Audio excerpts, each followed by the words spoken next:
Jesus commanded each of us to love one another as I have loved you. Greater love has no one than this, that someone lays down his life for his friends. It is in laying down our lives for others that we are most Christ-like. By age 12, Evan Roberts was working in the coal mines, where he remained for 12 years. During this time, he joined one of the mine's rescue teams. Rescuing others would remain a high priority throughout his entire life.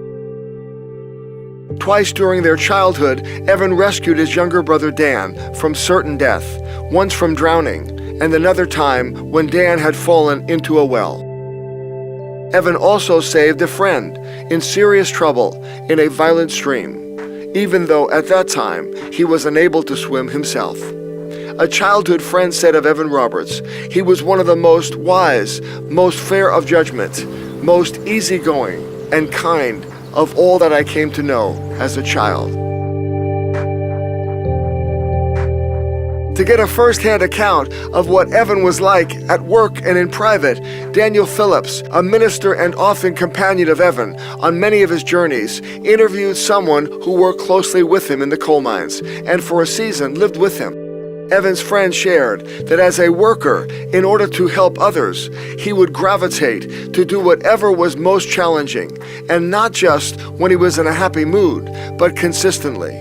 He seemed to be always sympathetic to those who were having difficulties. It gave Evan great pleasure to help a friend or a coworker, and he didn't grow weary, even when asked for help over and over again.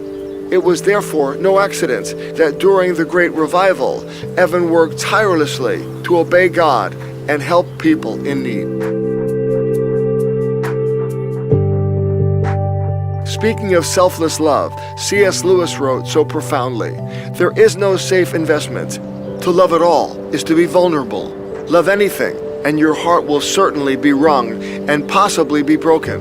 If you want to make sure of keeping it intact, you must give your heart to no one, not even an animal. Wrap it carefully round with hobbies and little luxuries. Avoid all entanglements. Lock it up safe in the casket or coffin of your selfishness. But in that casket, safe, dark, motionless, airless, it will change. It will not be broken.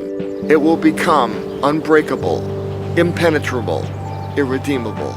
The only place outside heaven where you can be perfectly safe from all the dangers of love is hell."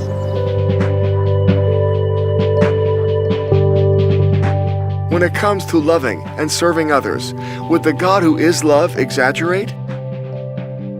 Would he overstate how we should treat one another?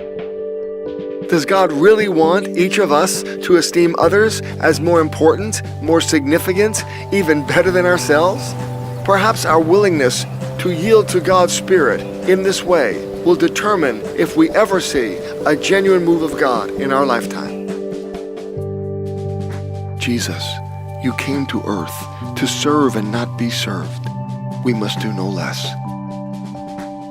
You took the lowest position, becoming poor, so that we might be rich in spirit. Give us that selfless heart, so that those who see us see you and desire all that you have for them.